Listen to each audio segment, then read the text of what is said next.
Hi, I'm Greg Crawford with the Friday News Dump, brought to you by World News Trust. The Trans-Pacific Partnership is slowly gaining exposure. Exposure its proponents would rather it was not receiving. And people are, in turn, gaining some insight into just what a staggering betrayal this utterly malignant trade deal really is. If you're wondering why your representatives and senators have been so quiet about something so monstrously evil, it's because President Obama has forbidden those few members of Congress that know anything to discuss anything with the press or their constituencies concerning the super-secret negotiations surrounding the TPP. Now, as disgusted as we have every right to be with Obama's performance as president, just imagine what it would be like if the Republicans had won the White House. Anyone expressing even slightly liberal views would probably be wearing orange as the new black, while we're crammed into the old World War II Japanese internment camps that Bush the Lesser spent millions to renovate in his second term. Now, those renovations are irrefutable fact. The reasons for the renovations may be vague, but it would not be too over the top to suspect that they were getting spruced up to fulfill Ann Coulter's fevered dream that anyone who fails to toe the conservative line would be rounded up and thrown into concentration camps. And yes, she actually did publicly express a desire to do just exactly that. It's happening now anyway, but just not in quite a brazen, in-your-face manner. The United States incarcerates more of its citizens than any other country on earth, and that is not per capita. That is purely the number of people in jail.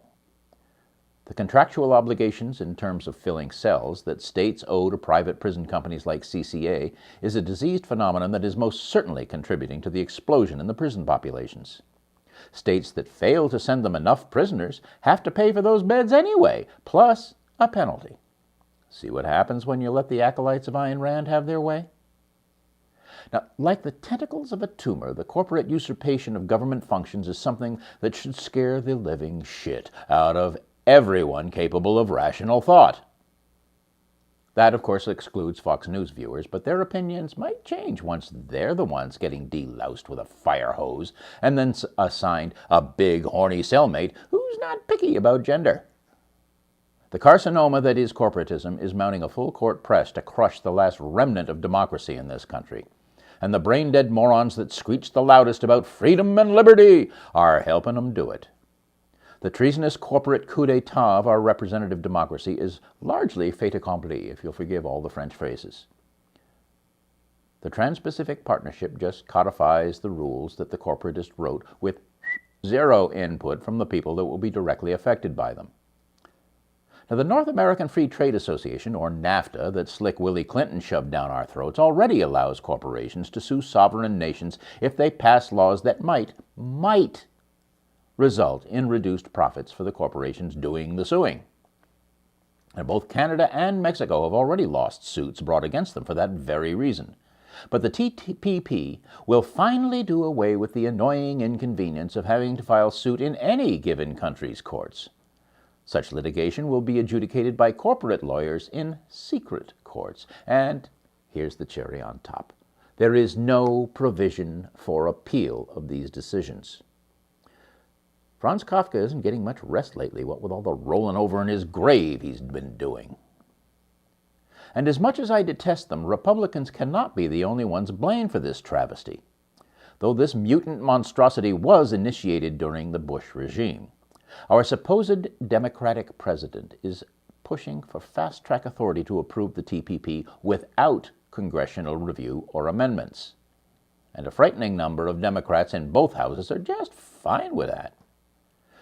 Goldman Sachs certainly got their money's worth when they bought Mr. Obama. Damn, Ralph Nader's observation that there isn't a dime's worth of difference between the two parties is beginning to look more and more credible all the time. Now, WikiLeaks has acquired and released one of the 29 chapters believed to be part of the Trans-Pacific Partnership. It deals with the corporatist plan to gain a permanent stranglehold, read censorship, on Internet content and data transmission. Envision the ill-fated Stop Online Piracy Act, or SOPA, from a couple of years ago as Marvel Comics' Bruce Banner. And then imagine the Trans-Pacific Partnership as the Hulk. Get the picture? Calling this abortion soap on steroids just doesn't do it justice. Now, there is no hyperbole or exaggeration involved when I tell you that the people behind the Trans-Pacific Partnership are some of the most evil psychopaths humanity has ever spawned. Nor am I crying wolf when I say that their plans for world domination make the worst comic book villains look like choir boys. We have to fight this as though our lives depend on it, because our lives literally do depend on it. These guys are real, and if we don't fight them, they won't just eat our lunch. They'll eat us for lunch.